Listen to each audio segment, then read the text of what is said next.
So hey guys, welcome back to my channel. Sorry, good evening. আজকে 21শে ফেব্রুয়ারি 2026 আর এই মুহূর্তে আমি আছি বালিতে, বালি ইন্দোনেশিয়া।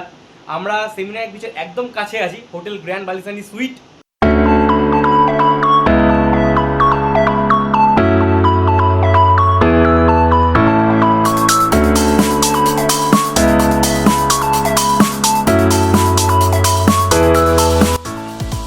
আমাদের রুম ক্যাটাগরি ছিল ডিলাক্স সি ভিউ।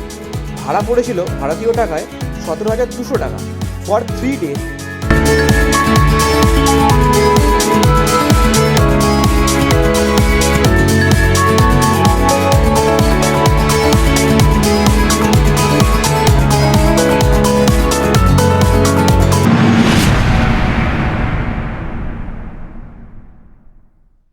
গতকাল আমরা বিকেল 4টের সময় ঘর থেকে বেরিয়ে পড়েছিলাম এয়ারপোর্টের উদ্দেশ্যে।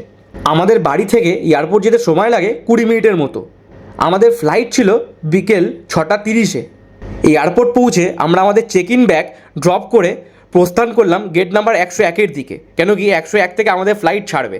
আমাদের প্রথম ফ্লাইট ছিল কলকাতা থেকে ব্যাঙ্গালোর, যেটা 6:30-এ কলকাতা থেকে ছাড়বে এবং ব্যাঙ্গালোরে ঢুকবে রাত 9:15। এবং পরের ফ্লাইট ব্যাঙ্গালোর থেকে বালি অবধি ছিল। মাত্র 2 ঘন্টা 35 মিনিটে আমাদের ফ্লাইট তার কলকাতা থেকে ব্যাঙ্গালোরের যাত্রা সম্পন্ন করলো। ব্যাঙ্গালোর পৌঁছে আমি ঠিক বুঝতে পারছিলাম না যে আমাদের ইন্টারন্যাশনাল টার্মিনালটা কোথায় আছে। আমরা একটুখানি এয়ারপোর্টটা হজগট মনে হলো। তারপর ওখানকার লোকাল স্টাফদের জিজ্ঞেস করে বুঝতে পারলাম যে টার্মিনাল 2 হচ্ছে ইন্টারন্যাশনাল এয়ারপোর্ট। এই টার্মিনাল 2 যেতে গেলে এরকম ধরনের এয়ারপোর্টে স্যাটেল বাস আছে, এই বাসে করে উঠে যেতে হবে। এই বাসগুলো কিন্তু ফ্রি অফ কস্ট।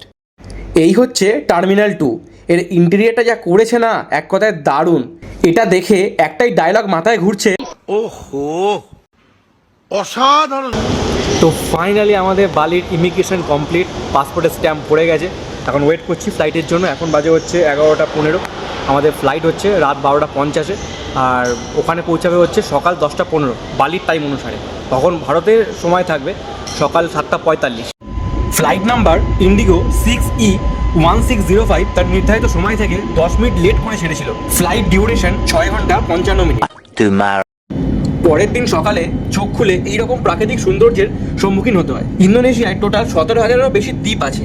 এই হচ্ছে বালি এয়ারপোর্টের ভিসা অন অ্যারাইভালের কাউন্টার।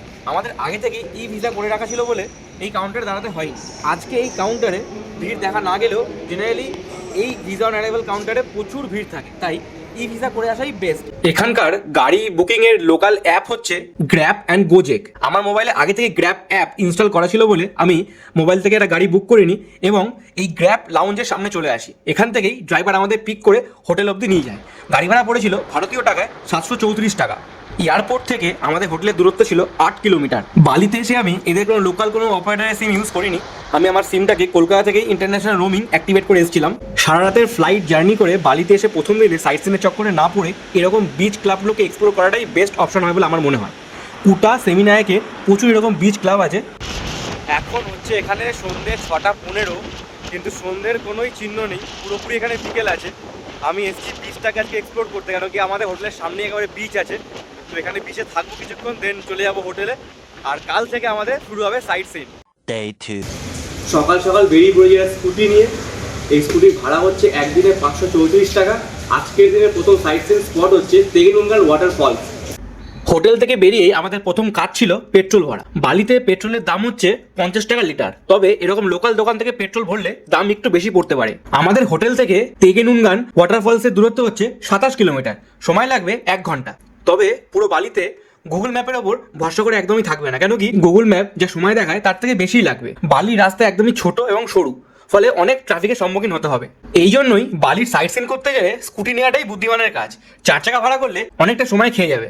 ফাইনালি 1 ঘন্টা 15 মিনিট আমাদের লেগেছিল এই ওয়াটারফলস অব্দি আসতে। এই হচ্ছে পার্কিং এরিয়া, আর এই পার্কিং এরিয়ার পাশেই আছে টিকিট কাউন্টার। টিকিটের প্রাইস আমাদের পড়েছিল 152 টাকা। এখানে অনেক শপিং এর দোকান আছে, তোমরা চাইলে তোমাদের ইচ্ছা মতো কেনাকাটা করতে পারবে এবং খাওয়া দাওয়াও করতে পারবে। কিছুটা আগে এগিয়ে তোমরা এরকম একটা সেলফি পয়েন্ট পাবে, যেখানে তোমরা ইচ্ছা মতো ফটো তুলতে পারবে এবং পাশে দূর থেকে ওই ওয়াটারফলসটাকে ভালোভাবে দেখতে পারবে। এবং পাশেই আছে গ্লাস ব্রিজ, বালি গ্লাস ব্রিজ। এই ব্যাপারে আমি একটু পরে আসছি। বন্ধুরা, এই তেগেনুনগান ওয়াটারফল দেখার জন্য তোমাদের কিন্তু অনেকটা সিঁড়ি ভেঙে নিচে নামতে হবে, আবার সবকিছু দেখার পর ঠিক ততটাই সিঁড়ি ভেঙে উপরে উঠে আসতে হবে। ফলে হাতে কিন্তু 1 থেকে 1 ঘন্টা 15 মিনিট সময় নিয়ে চলো। একদম নিচে ওয়াটারফলসের পাশে একটা বিলাসবহুল রেস্তোরাঁ আছে, যেখানে তোমরা যদি খাওয়া দাওয়া করো, লাঞ্চ হোক কি ব্রেকফাস্ট হোক, তোমরা এখান থেকে ফলসের একটা খুব দারুণ ভিউ পাবে।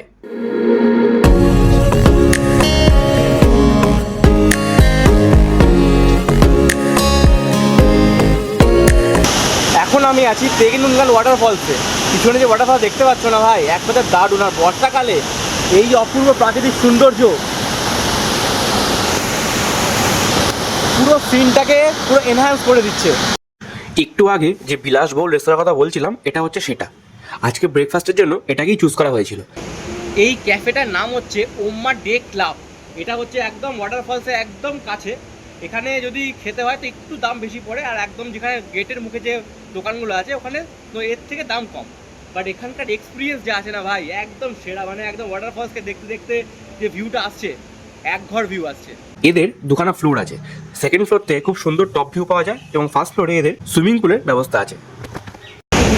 তাছাড়া এখানে কিন্তু বালি সুইংয়ের অনেক অপশান আছে। আমি এটা জানতাম না, এর আগে আমার ভিডিও দেখিয়েছিলাম ইউটিউবে।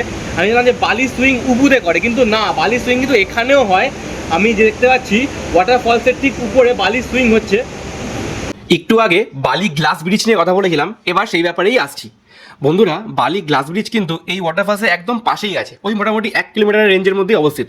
এই হচ্ছে গ্লাস ব্রিজের এন্ট্রান্স। এখানে তোমরা তোমাদের বাইক অথবা 4 চাকা পার্ক করে টিকিট কেটে আগে যেতে পারবে। টিকিটের প্রাইস হচ্ছে 2.5 লাখ আইডিয়া, যেটা ভারতীয় মানিতে কনভার্ট করলে হয় 1250 টাকা পার হেড। এতে অনেকগুলো বাচ্চাদের জন্য জয় রাইডও কিন্তু ইনক্লুড আছে। আমরা এই গ্লাস ব্রিজকে এক্সপ্লোর করিনি, সোজা বেরিয়ে গেছিলাম তানহালা টেম্পলের উদ্দেশ্যে। এখান থেকে তানহালা টেম্পলের দূরত্ব হচ্ছে 32 কিলোমিটার, সময় লাগবে ওই 1.5 ঘন্টার মতো। বালির সাইট সিন স্পটগুলির মধ্যে অন্যতম হচ্ছে এই তানহালট টেম্পল। এই হচ্ছে টিকিট কাউন্টার। টিকিট কাউন্টারের সামনে খুব সুন্দর গণেশ ঠাকুরের মূর্তি আছে। টিকিটের প্রাইস হচ্ছে ভারতীয় টাকায় ওই অ্যাপ্রক্স 400 টাকার মতো। টিকিট কাউন্টার থেকে টিকিট কেটে তোমাদের আগে এগিয়ে যেতে হবে। এখানেও কিন্তু বাইক পার্কিংয়ের খুব ভালো ব্যবস্থা আছে। এন্ট্রান্স থেকে ঢুকে এখানে তোমাদের টিকিটগুলোকে পাঞ্চ করে দেন তোমাদের আগে যেতে হবে। এখানেও কিন্তু রাস্তার দুধারে অনেক কেনাকাটির অপশন পেয়ে যাবে।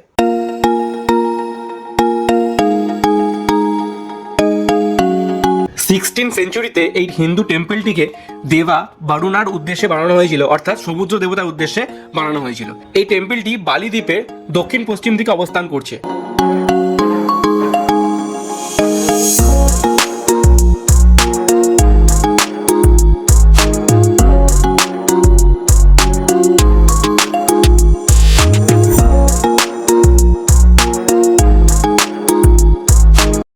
বন্ধুরা, বালিতে এসে আমি একটা বিশেষ জিনিস নোটিস করলাম, সেটা হলো এখানকার প্রত্যেকটা মন্দিরেই কিন্তু ফরেন ট্যুরিস্ট নট অ্যালাউড। একমাত্র লোকাল লোকেরাই মন্দিরের ভেতরে ঢুকে পুজো করতে পারবে।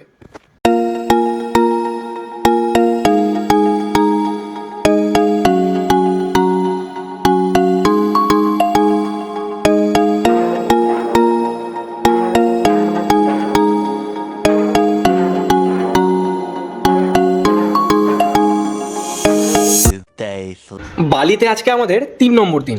সাইট সিন পর্ব হিসেবে আজকে বালি দ্বীপের উত্তর ভাগকে আমরা চুজ করে নিয়েছিলাম। তো সকাল সকাল বেরিয়ে পড়েছি আজকেও সাইট সিনের উদ্দেশ্যে। তবে আজকে স্কুটি নিইনি, অলরেডি স্কুটি আমার নেওয়া ছিল। তো সেই স্কুটি ভাড়া আজকে নষ্ট হলো, কেন কি সকাল থেকে এত বৃষ্টি পড়ছে, হোটেল থেকে সঙ্গে সঙ্গে বৃষ্টি।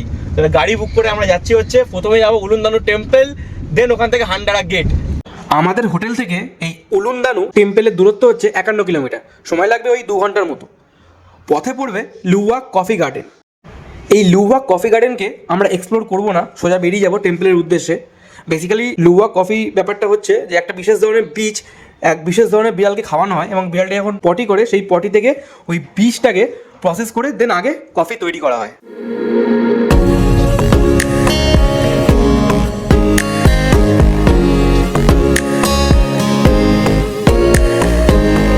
এই হচ্ছে মন্দিরের এন্ট্রান্সের সামনে খুব সুন্দর একটা গণেশ ঠাকুরের মূর্তি আছে। উলুন্দানু টেম্পলের এন্ট্রি ফি হচ্ছে 75,000 পার হেড। উলুন্দানু এই কথাটার অর্থ হচ্ছে সোর্স অফ লেক অথবা হেড অফ লেক। বালিনিজ ভাষায় এই দানু কথার অর্থ হচ্ছে লেক, আর এই লেকটার নাম হচ্ছে বেরাতান। হিন্দু টেম্পল হিসেবে পরিচিত এই উলুন্দানু টেম্পলটি 17th সেঞ্চুরিতে দেবী দানুর উদ্দেশ্যে বানানো হয়েছিল। এই হচ্ছে মন্দিরের গেট, উলুন্দানুর মন্দিরের গেট। এখানেও কিন্তু সব মন্দিরের মতো কোনো ট্যুরিস্টকে এরা অ্যালাউ করে না, একমাত্র লোকালদের জন্যই মন্দিরের গেট খোলা থাকে।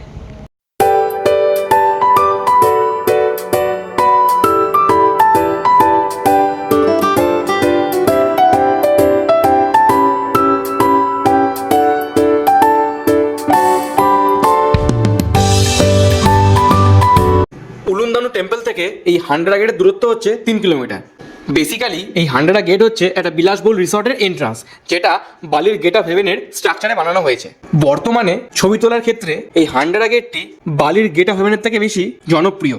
এখানে লোকেরা ঘন্টার পর ঘন্টা লাইনে দাঁড়িয়ে ছবি তোলে। আমাদের কপাল ভালো ছিল বলে মাত্র 20 মিনিট লাইনে দাঁড়াতে হয়েছিল, দেন আমরা আমাদের ছবি তুলে হোটেলে ব্যাক করেছিলাম।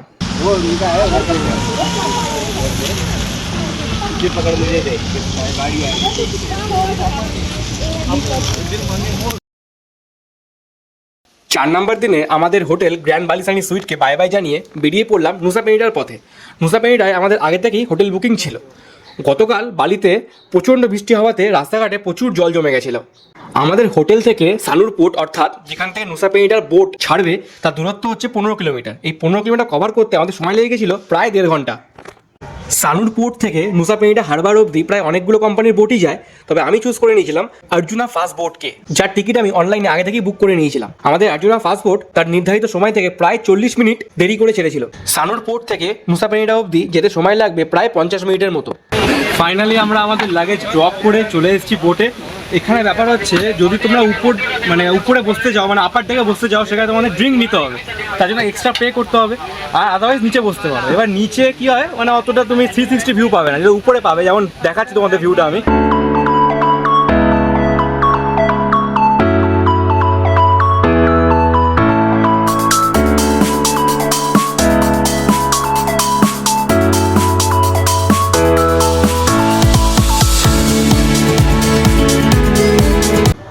বোট যতক্ষণে নুসা পেনিডা পৌঁছাবে ততক্ষণ আমি বালির কারেন্সি নিয়ে কিছু কথা বলে রাখি। আমি কলকাতা থেকে 27,000 ভারতীয় টাকা কনভার্ট করে নিয়ে গেছিলাম আইডিয়ারে। আইডিয়ার কথার অর্থ হচ্ছে ইন্দোনেশিয়া রুপিয়া। তাতে এক্সচেঞ্জ রেট কেটে আমি হাতে পেয়েছিলাম 47 লাখ আইডিয়ার। এই 47 লাখ শুনে এটা ভেবো না যে বিশাল টাকা, কেন কি ওদের এক বোতল জলের দামই হচ্ছে 7,000, এক বোতল পেট্রোলের দামই হচ্ছে 20,000। বালিনিস কারেন্সিতে 1 লাখ টাকা হচ্ছে সব থেকে বড় নোট, তার নিচে হচ্ছে 50,000, তাছাড়াও 10,000, 20,000, 2,000, 5,000-এরও অনেক নোট আছে। 55 মিনিট সমুদ্রপথে জার্নি করে আমরা ফাইনালি পৌঁছে গেলাম নুসা পেনিডাতে।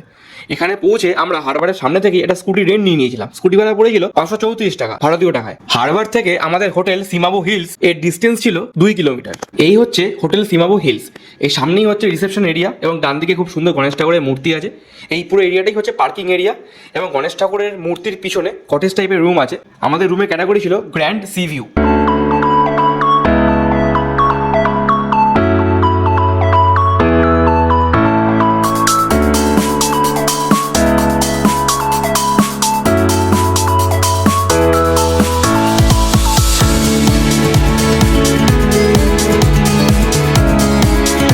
হোটেলে চেক ইন করে আমরা বেরিয়ে পড়েছিলাম সাইট সিনের উদ্দেশ্যে। বন্ধুরা, নুসা পেনিডায় তোমরা অনেক সাইট সিন স্পট পেয়ে যাবে, তবে বিখ্যাত সাইট সিনগুলির মধ্যে অন্যতম হচ্ছে অ্যাঞ্জেল বিলাবং এবং তার সাথেই আছে ব্রোকেন বিচ, তাছাড়া আছে কেলিংটিং বিচ। এবং তোমরা যদি ওয়াটার অ্যাক্টিভিটিস করতে চাও like scuba diving and other water activities, তাহলে ক্রিস্টাল বে বিচ ঘুরে নিতে পারো। ওয়েদার খারাপ হওয়ার দরুন আমরা কোনো রকম ওয়াটার অ্যাক্টিভিটিস করবো না বলে আমাদের সাইট সিন স্পটের মধ্যে ক্রিস্টাল বে বিচকে অ্যাড করিনি। আমাদের হোটেল থেকে অ্যাঞ্জেল বিলাবংয়ের দূরত্ব হচ্ছে 17 কিলোমিটার। সময় লেগেছিল ওই 1 ঘন্টার মতো। এই হচ্ছে পার্কিং এরিয়া। এখানে স্কুটি পার্ক করে সোজা এগিয়ে যেতে হবে এবং কিছুটা এগিয়ে নিচের দিকে নামতে হবে। বন্ধুরা, অ্যাঞ্জেল বিলাবং এবং ব্রোকেন বিচ দুটো কিন্তু একই জায়গায় হলেও দুটোর মধ্যে ডিস্টেন্স কিন্তু অনেকটাই। অ্যাঞ্জেল বিলাবং থেকে ব্রোকেন বিচের পায়ে হাঁটা পথ 15 থেকে 20 মিনিটের। অ্যাঞ্জেল বিলাবং একটা ন্যাচারাল সুইমিং পুল। সমুদ্রের পাশে ক্লিপগুলো দেখতে পাচ্ছ, সমুদ্রের ঢেউ এই ক্লিপে বাড়ি মারতে মারতে একটা হোলের সৃষ্টি করে এবং সমুদ্রের জল কিছুটা ভেতরে ঢুকে একটা ন্যাচারাল সুইমিং পুল সৃষ্টি করে। এরই নাম হচ্ছে ব্রোকেন বিচ।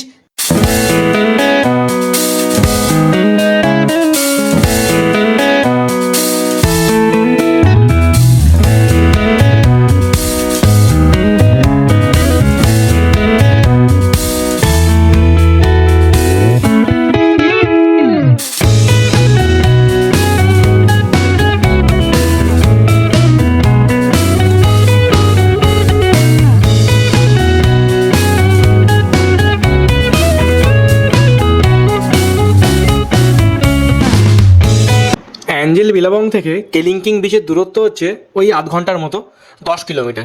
রাস্তা কিন্তু সেম, মানে তোমরা যে রাস্তা দিয়ে অ্যাঞ্জেল বিলাবং আসবে সেই একই রাস্তা দিয়ে তোমরা কিন্তু কেলিংকিং বিচের দিকে যাবে। এই সেই কেলিংকিং বিচ যেটা ইনস্টাগ্রামে খুব ভাইরাল একটা স্পট। তাছাড়া এই বিচের ছবি আমরা ছোটবেলায় অনেক ক্যালেন্ডারে ব্যাকগ্রাউন্ড পিকচারে দেখেছি। এই কেলিংকিং বিচ উপর থেকে দেখতে অনেকটা টি শেপের মতো, নিচে কিন্তু খুব সুন্দর একটা বিচ আছে। তার জন্য তোমাদের কিন্তু অনেকটা ট্রেকিং করে নিচে নামতে হবে সিঁড়ি ভেঙে।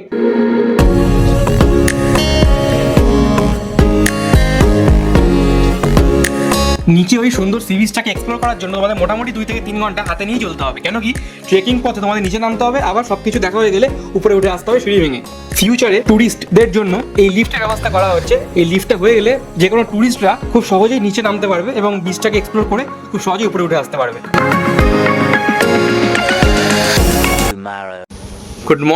Good morning from Nusa Penida. একটু পরেই আমরা বেরিয়ে পড়বো আজকে হোটেল থেকে। কালকের মতো আজকেও অর্জুনা ফাস্ট বোট করে যাবো হচ্ছে সানুর পোর্ট, মানে ফ্রম নুসা পেনিডা। এবং সানুর পোর্ট থেকে আমরা যাবো হচ্ছে একটা গাড়ি বুক করে উবুদ।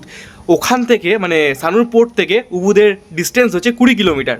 আর পিছনে আমাদের যে ভিউটা আছে না ভাই, সেরা ভিউ, সেরা।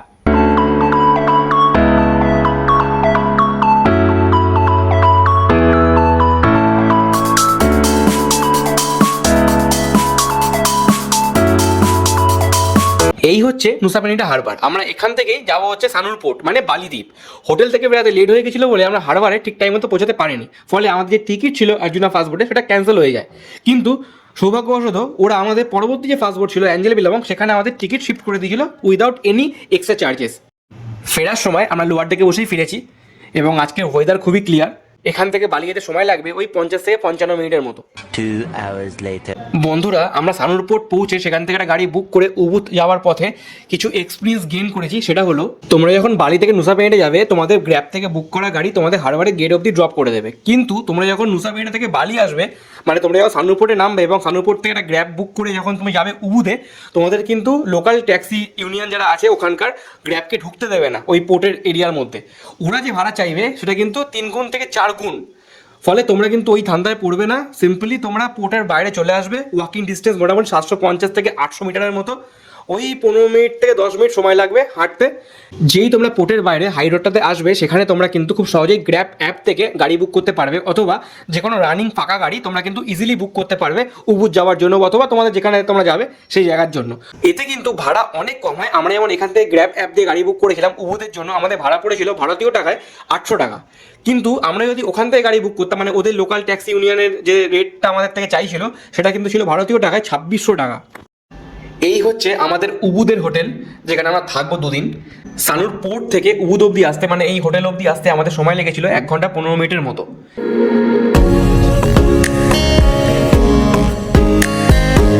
এই হচ্ছে রিসেপশন এরিয়া।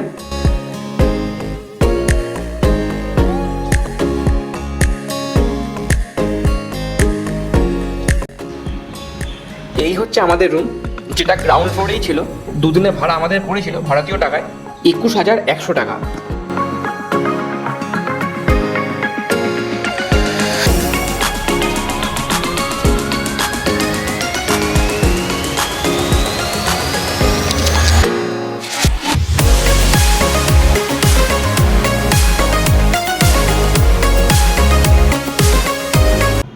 বালিতে 5ম দিনে সাইট সিন স্পট হিসেবে আমরা আলাস হারুমকে বেছে নিয়েছিলাম। বেসিক্যালি আলাস হারুম হচ্ছে কলকাতা নিকো পার্কের মতো অনেক অ্যাডভেঞ্চার অ্যাক্টিভিটি আছে। মেনলি আমি যে কারণে আলাস হারুমকে বেছে নিয়েছিলাম সাইট সিন স্পট হিসেবে, সেটা হচ্ছে বালি সুইং। এই বালি সুইং জিনিসটা কি সেটা আমি কিছুক্ষণ পরে তোমাদের বলছি। আলাস হারুমের এন্ট্রি ফি হচ্ছে 70,000 আইডিয়া, যেটা ভারতীয় টাকায় কনভার্ট করলে হয় 380 টাকা অ্যাপ্রক্স পার হেড। এটা হচ্ছে বেসিক এন্ট্রি ফি। এরপর যখন তোমরা ভেতরে ঢুকবে এবং বিভিন্ন অ্যাডভেঞ্চার অ্যাক্টিভিটি করবে, সেখানে বালি সুইং হয়ে গেল, অথবা জিপ লাইন, অথবা স্কাই বাইকিং, বিভিন্ন ধরনের অ্যাক্টিভিটি যখন করবে তখন তোমাদের আলাদা করে পে করতে হবে। বন্ধুরা, আলাস হারুমে ঢুকে তোমরা এটা প্রথমেই দেখতে পাবে, সেটা হচ্ছে লুওয়াক কফি ডেমনস্ট্রেশন। আমি আমাদের বালি ট্রিপে 3 নম্বর দিনে বলেছিলাম লুওয়াক কফির ব্যাপারে আমি পরে কথা বলছি।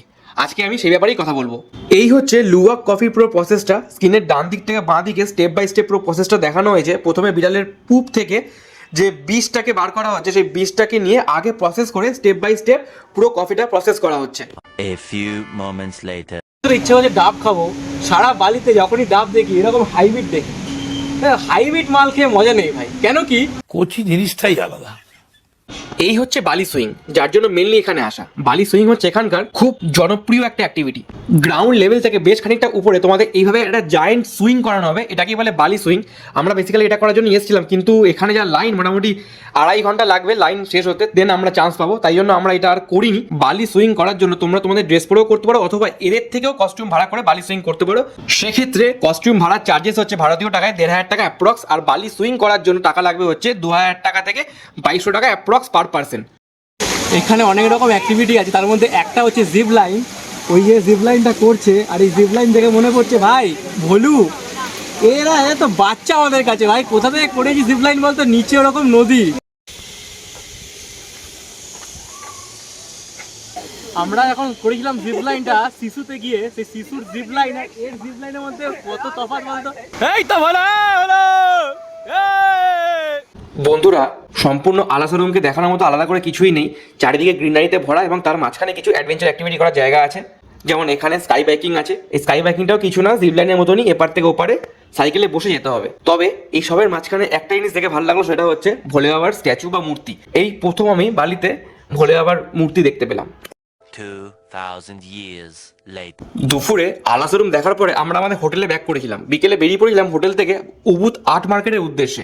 এই উবুদ আর্ট মার্কেট হচ্ছে এন্টায়ার বালির খুব পপুলার একটা মার্কেট।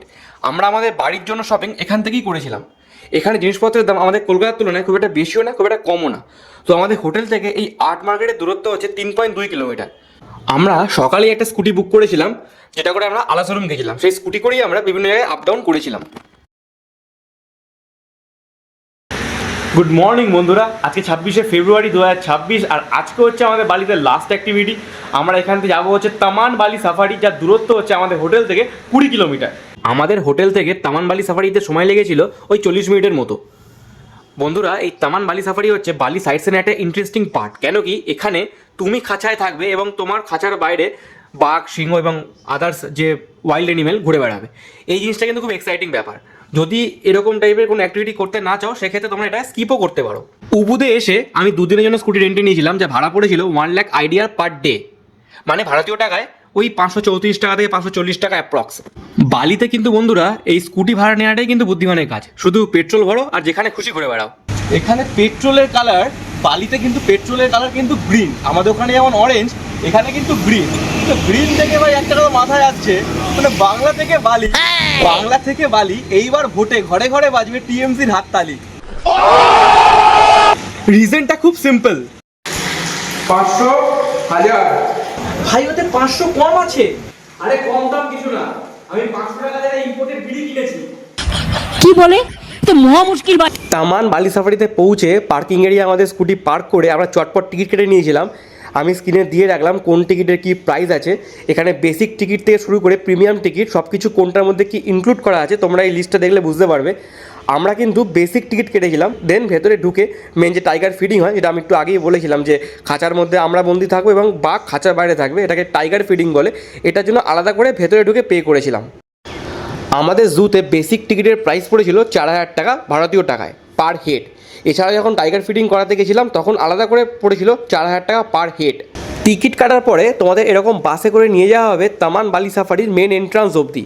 ভেতরে ঢুকে প্রথমেই তোমরা দেখতে পাবে এরকম কাকাতুয়া, ম্যাকাও, নানা রকমের পাখি। এদেরকে তোমরা কাঁধে বসিয়ে ছবিও তুলতে পারবে, তার জন্য কিন্তু এক্সট্রা পে করতে হবে। কেন কি, আমাদের মতো তোমরা যদি বেসিক টিকিট কেটে থাকো তাহলে প্রত্যেকটা অ্যাক্টিভিটিতে তোমাদের কিন্তু পে করতে হবে। কিছুটা এগিয়েই তোমরা দেখতে পাবে খুব বড় এবং অনেক সুন্দর একটা গণেশ ঠাকুরের স্ট্যাচু। আর এই গণেশ ঠাকুরের স্ট্যাচুর ঠিক পাশেই তোমরা এলিফ্যান্ট ফিডিংয়ের অপশন পেয়ে যাবে। এখানে তোমরা নিজে হাতে হাতিদের খাওয়াতে পারবে। এটা এক বন্ধুরা খুব আলাদা একটা অনুভূতি। একটা বাস্কেটের মূল্য হচ্ছে ভারতীয় টাকায় 380 টাকা অ্যাপ্রক্স। একটা বাস্কেটের মধ্যে থাকবে হচ্ছে কলা, গাজর এবং আরও 2 ধরনের ফল, যেগুলো হাতিরা খায়। এলিফ্যান্ট ফিডিংয়ের ঠিক সামনেই কিছুটা এগিয়েই তোমরা পেয়ে যাবে টাইগার শো, এবং ঠিক টাইগার শোয়ের পাশেই আছে এলিফ্যান্ট শো। এই টাইগার শো বা এলিফ্যান্ট শোয়ের কিন্তু নির্দিষ্ট কিছু টাইম আছে, যেমন একটা টাইম হচ্ছে সকাল 11টা। লাকিলি আমরা সকাল 11টায় ঢুকেছিলাম বলে আমরা সিট পেয়ে গেছিলাম বসার জন্য। এই শোয়ের মেন থিম হচ্ছে বন্ধুরা, বিভিন্ন হান্টাররা জঙ্গলে ঢুকে বিভিন্ন বন্য প্রাণীদের মারে, সেটা যাতে না মারে সেই নিয়ে বিষয়বস্তু দেখানো হয়েছে। এবং শোয়ের প্রথমেই দেবী দুর্গাকে দেখিয়ে শুরু করা হয়। তাছাড়া টাইগারকে গাছে তোলানো, গাছ থেকে নামানো, টাইগারকে সুইমিং করানো, প্রত্যেকটা অ্যাক্টিভিটি খুব ভালোভাবে দেখানো হয়।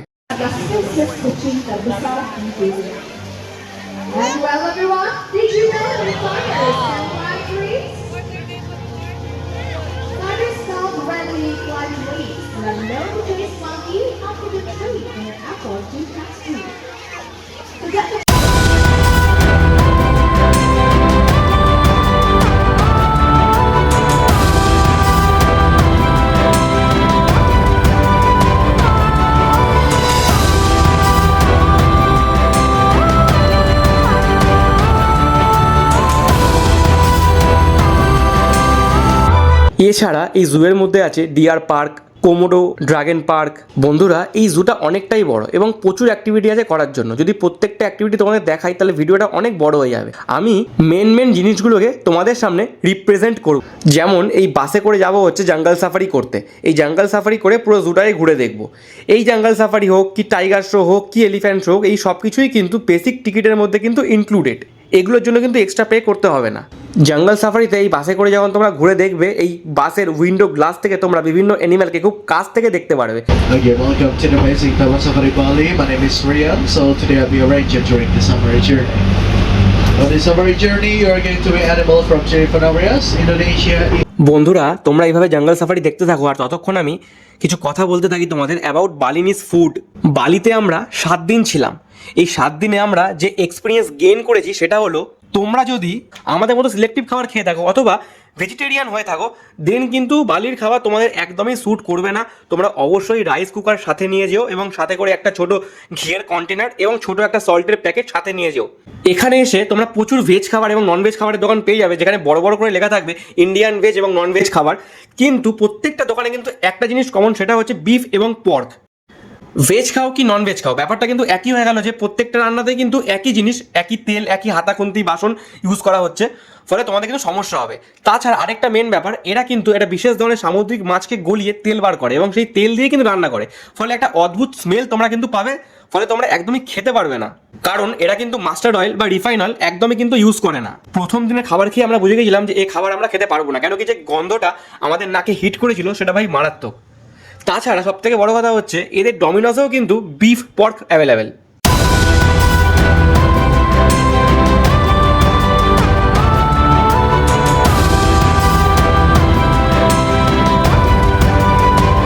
তামান বালি সাফারিতে থাকার খুব সুন্দর অপশন আছে। এদের যে কটেজগুলো আছে, এই কটেজের ব্যালকানি থেকে তোমরা সিংহ, বাঘ, হায়না এসব পশুকে বাদ দিয়ে জিরাফ, হাতি, গন্ডার বিভিন্ন অ্যানিমালকে তোমরা দেখতে পারবে এবং ব্যালকানি থেকে দাঁড়িয়ে তোমরা খাওয়াতেও পারবে। A few moments later. এই জুতে একটা রেস্তোরাঁ আছে, রেস্তোরাঁর নামটা আমি এক্সাক্ট বলতে পারবো না, তবে এর স্পেশালিটি হচ্ছে এরকম সিংহকে কাছ থেকে দেখতে দেখতে তোমরা খেতে পারবে। লাঞ্চ হোক, ব্রেকফাস্ট হোক কি ডিনার হোক করতে পারবে। আমরা আমাদের খাবার অর্ডার করেছিলাম, যাকে পাতি বাংলা ভাষায় বলে জ্যাম পাউরুটি এবং আম কেক মানে ম্যাঙ্গো কেক। জ্যাম পাউরুটি খেতে খেতে সিংহের এইরকম ভিউ এক কথায় দারুণ। খাবার দাবার সেরে ফাইনালি আমরা টাইগার ফিডিং এর পথে এগিয়েছিলাম। এই সেই চরম মুহূর্ত যার জন্য মেনলি আমার তামান বালি সাফারিতে আসা। এই টাইগার ফিডিং এর জন্য আমি আগেই বলেছিলাম আমাদেরকে ভারতীয় টাকায় 4000 টাকা পে করতে হয়েছিল পার হেড, যেখানে আমরা খাঁচায় বন্দি থাকবো এবং বাকি বন্য পশু যেমন টাইগার, লায়ন, এলিফ্যান্ট, জিরাফ, গন্ডার বাকিরা ঘুরে বেড়াবে। এবং আমরা কিন্তু শুধু বাঘকে নয়, সিংহকেও ফিডিং করাতে পারবো, এলিফ্যান্টকেও ফিডিং করাতে পারবো, যদিও এলিফ্যান্টকে ফিডিং আমরা আগেই করিয়ে নিয়েছিলাম।